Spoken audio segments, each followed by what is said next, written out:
اب دیکھیے اس کے بعد فوراً کنٹراسٹ دکھا دیا گیا.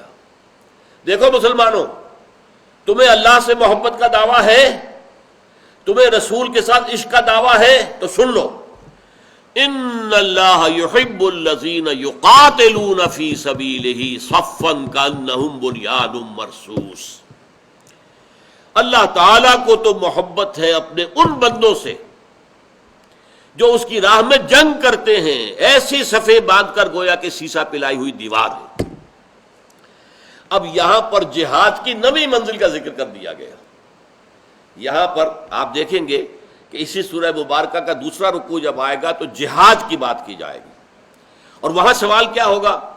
یا ایھا الذین آمنوا هل ادلکم علی تجارۃ تنجیکم من عذاب علیم تؤمنون باللہ ورسولہ وتجاہدون فی سبیل اللہ باموالکم وانفسکم ذالکم خیر لکم ان کنتم تعلمون. اے ایمان کے دعوے دارو، کیا تم چاہتے ہو کہ تمہیں وہ کاروبار، وہ سودا بتایا جائے جو تمہیں جہنم کی آگ سے، عذاب علیم سے، دردناک عذاب سے بچا لے؟ چاہتے ہو تو نو سنو، وہ کاروبار کیا ہے، وہ سودا کیا ہے؟ تؤمنون باللہ ورسولہ، ایمان پختہ رکھو اللہ پر اور اس کے رسول پر. وتجاہدون فی سبیل اللہ باموالکم وانفسکم، اور جہاد کرو اللہ کی راہ میں، اور اس میں کھپاؤ اپنے مال بھی، اپنی جانیں بھی. تو یہ جہاد کا براڈ بیس، جہاد فی سبیل اللہ. میں آپ نے اپنی اس تقریر میں عرض کر چکا ہوں، جیسے پیرامڈز، جیسے کہ یہ اہرام مصر ہیں، وہ تکون سے جو جاتی ہے پیرامڈ بنتا ہے، تو نیچے براڈ ہے بیس، لیکن یہ رفتہ رفتہ رفتہ رفتہ کم ہوتے ہوتے ہوتے وہ ٹاپ پر آتا ہے. تو جہاد فی سبیل اللہ بہت براڈ بیسڈ ہے، لیکن یہ 8 منزلوں کے بعد قتال فی سبیل اللہ بنتا ہے. یہاں میں ذرا ایک بات کی طرف اشارہ کر دوں کہ آج پوری دنیا میں جہاد کا لفظ بدنام ہو گیا ہے، گالی بن گیا ہے، اور قتال کا لفظ وہ تو کہتے ہیں کہ قرآن مجید میں سے ان آیات کو نکال دیا جائے، بلکہ ان کے زیر اثر، آج مغرب کے زیر اثر جو ان کا حکم ماننے والی حکومتیں ہیں، وہ کم سے کم قرآن سے تو نہیں نکال سکتے، لیکن اپنے مدرسوں اور سکولوں کے نصاب میں سے ان آیات پر کو نکال رہے ہیں کہ جہاد اور خاص طور پر قتال کی آیات نکال دی جائے. اپنے نصاب میں تو کر سکتے ہیں نا کہ ان آیات کا ذکر نہ ہو.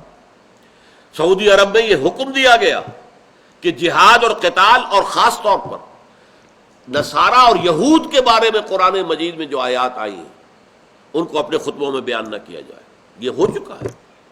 جو بھی انگریز کی جیب میں ہے، جو بھی امریکہ کی جیب میں لوگ ہیں، اور ہمارے ہاں جو کچھ ہو رہا ہے، یہ تعلیم کا نیا نظام جو بن رہا ہے، جو یہ امپورٹڈ جو وزیر تعلیم ہے، ایک این جی او سے لی گئی تھی، اور وہ آج جو ہے بلوچستان سے جو منتخب ہو کر آئی ہیں، اور وہ وزیر تعلیم ہے.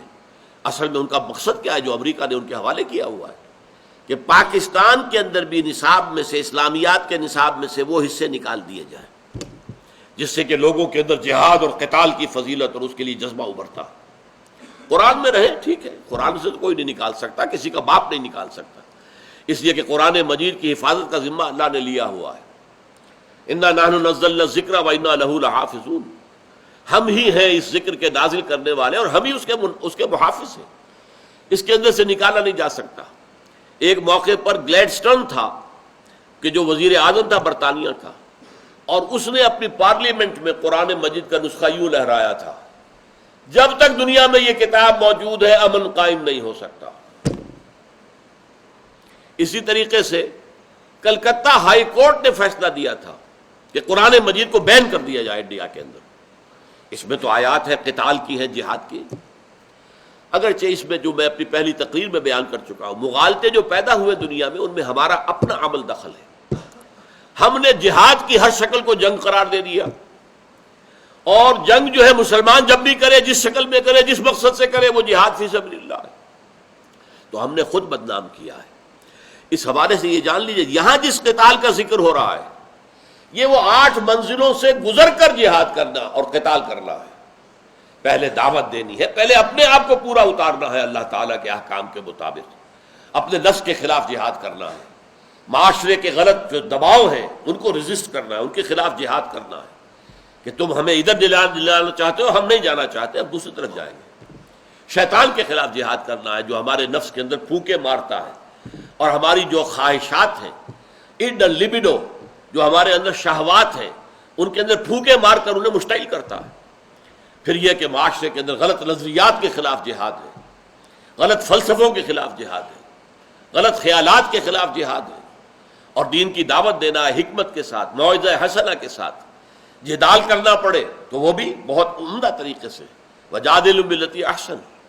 پھر اگر تکلیف آ رہی ہے تو جھیلی جائے، برداشت کی جائے، ریٹیلیٹ فوراً نہ کیا جائے، جب تک کہ طاقت اتنی نہ ہو جائے کہ آپ شور ہو جائیں کہ اب ہمارے پاس اتنی طاقت ہے کہ ہم اس نظام باطل سے ٹکرا کر اور اس کو ہم ختم کر سکتے ہیں، تب میدان میں آئے، قتال کا معاملہ بھی آ جائے گا۔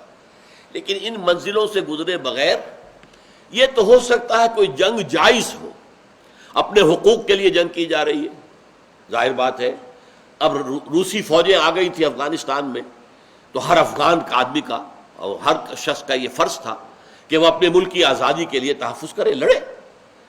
یہ جہاد تھا، جائز تھا، جہاد فی سبیل الحریت، آزادی کے لیے جہاد۔ اس کے لیے یہ 8 منزلیں طے کرنی ضروری نہیں ہے۔ اب اس کے لیے وہ 8 منزلیں طے کرنی شروع کر دیتے تو وہ تو جو روس کا اقتدار اور اختیار ہے، اور وہاں پر وہ پنجے اپنے پورے جو ہے وہ گاڑ لیتا۔ اس جہاد کے لیے یہ 8 منزلیں نہیں ہیں، وہ تو فوراً میدان میں آؤ اور اپنی جان دینے کے لیے تیار ہو جاؤ۔ یہ جائز جنگ ہوگی دفاع کے لیے، اپنے ملک کے دفاع کے لیے۔ بھارت حملہ کر دے ہم پر، ہم میں سے ہر شخص کا فرض ہوگا کہ وہ اس کے لیے مدافعت کے لیے جو بھی کچھ کر سکتا ہو، اگرچہ سویلین ظاہر بات ہے بہت کم کچھ کر سکتے ہیں آج کل، لیکن یہ کہ ظاہر بات ہے کہ افغانستان میں جنہوں نے جہاد کیا تھا وہ سب سویلینز ہی تو تھے، وہ کوئی فوجی تو نہیں تھے۔ ایک عوامی سطح پر ایک بات اٹھ جائے، ہر شخص کھڑا ہو جائے، اس حوالے سے یہ تو وہ 8 منزلیں طے کر کے جہاد نہیں ہے، یہ جہاد جائز جہاد ہے اپنے دفاع کے لیے، اپنے حقوق کے لیے، لیکن جہاد فی سبیل اللہ نہیں ہے۔ جہاد فی سبیل اللہ جو چلے گا وہ یہ 8 منزلیں طے کرے گا۔ حضور نے یہ 8 منزلیں طے کی 15 برس میں، 13 برس مکے کے اور 2 برس پھر مدینے میں جا کر، اور اس کے بعد غزوہ بدر ہوا، پہلا قتال ہوا۔ 15 برس تک جہاد ہوتا رہا، دعوت ہوتی رہی، تبلیغ ہوتی رہی، تزکیہ ہوتا رہا، تربیت ہوتی رہی، تعلیم ہوتی رہی، تیاری ہوتی رہی، اور اگر کوئی مار رہا ہے تو اس کو مار سہ لی ہے، جھیل لی ہے، کسی نے گالی دی ہے تو برداشت کیا ہے، پتھراؤ ہو رہا ہے تو جواب میں جو ہے پھول پیش کیے گئے۔ یہ سارا کام ہو رہا تھا، جہاد ہو رہا تھا، قتال نہیں تھا۔ قتال آ کر اس وقت ہوا ہے جب محسوس ہوا کہ اب اللہ تعالیٰ نے فضل و کرم فرمایا، ہمیں جو ہے ایک ایسی جگہ دے دی ہے جہاں ہمیں کافی طاقت حاصل ہے، ہمارا ایک بیس ہے، یہاں سے ہم لانچ کر سکتے ہیں ایک اوفینسو اہل مکہ کے خلاف، مشرکین کے خلاف، تو پھر قتال کا مرحلہ ہے۔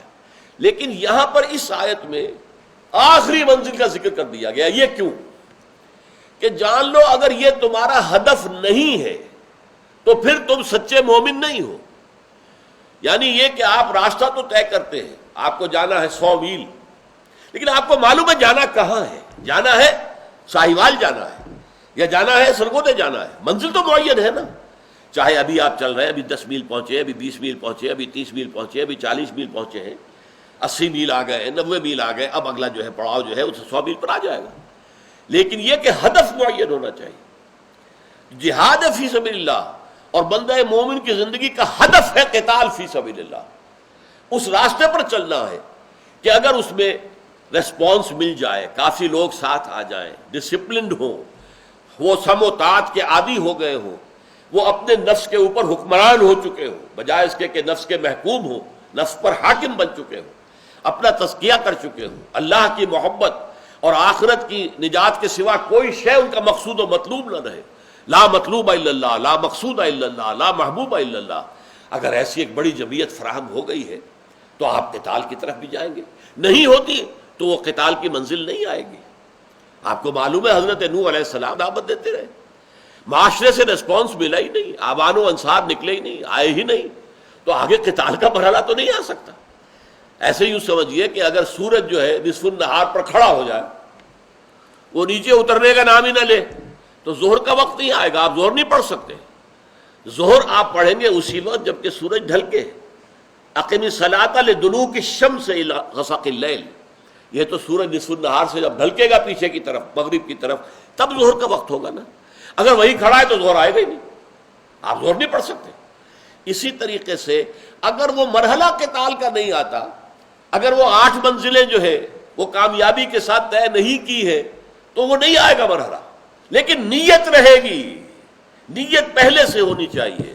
جانا ساہیوال ہے، جانا سرگودا ہے، ہمارا وہ سارا کا سارا جو ہے وہ اورینٹڈ ہوگا، ڈائریکٹڈ ہوگا اس ہدف کی طرف۔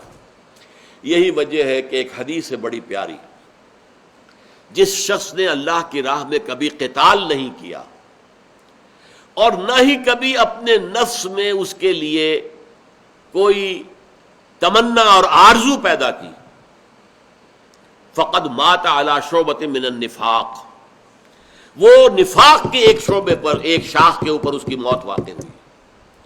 بندہ مومن کے سینے میں یہ آرزو رہنی چاہیے کہ اللہ وہ وقت آئے تیرے راستے میں قتال کا، فی سبیلک، تیرے راستے میں قتال، باقی اور نہیں۔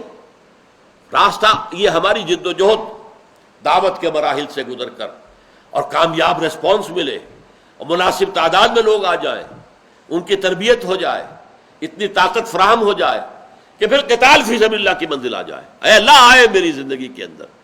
اگر یہ تمنا نہیں ہے دل میں تو فقط مات علی شعبۃ من النفاق، تو اس شخص کی موت ایک قسم کے نفاق پر واقع ہوئی ہے، ایمان پر نہیں۔ یہ نیت کا یہ ہدف جو ہے یہ ہونا لازم۔ لہذا اس آیت میں ابھی جہاد کی بات جو ہے میں نے آپ سے عرض کیا وہ دوسرے رکوع کے شروع میں آئے گی، لیکن یہاں پر فوراً جو ٹاپ کی بات کہہ دی، تیاری دیکھ لو، محبت مجھے ان جوانوں سے ہے ستاروں پہ جو ڈالتے ہیں کمند۔ علامہ اقبال کا یہ شعر جو ہے اسی اسلوب سے ماخوذ ہے، ان اللہ یحب الذین یقاتلون فی سبیلہ صفا کانہم بنیان مرصوص۔ اللہ کو تو محبت ہے، اگر تم اللہ سے محبت کے دعوے دار ہو تو دیکھ لو اللہ کی محبت کا ایک معیار ہے۔ اللہ کی محبت ہر کہو میں کو نہیں ملتی، اللہ کی محبت جو ہے وہ ہر طالب کو نہیں ملتی۔ اللہ کی محبت کس کو ملے گی؟ کہ جو اس کے راستے میں جنگ کرنے کو تیار ہو، اس طرح صفیں باندھ کر، سیسا پلائی ہوئی دیوار، آج ہم کہیں گے تو کہیں گے ری انفورس کانکریٹ، ایسی جیسے بنکرز بنتے ہیں، آپ کو معلوم ہے کتنے چوڑی چوڑی ان کی دیواریں رکھی جاتی ہیں، کتنا اس کے اندر آئرن سٹیل جو ہے وہ جھونکا جاتا ہے تاکہ توپ کا گولہ کتنے زور سے آئے لیکن اس بنکر کی دیوار کو کوئی نقصان نہ پہنچے اور جو اندر بیٹھے ہوئے وہ محفوظ رہیں۔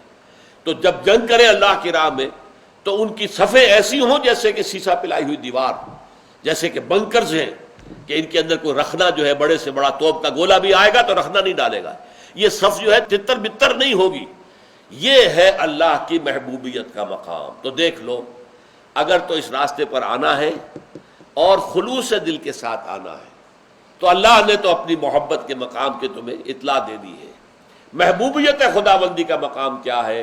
ان اللہ یحب الذین یقاتلون فی سبیلہ صفا کانہم بنیان مرصوص۔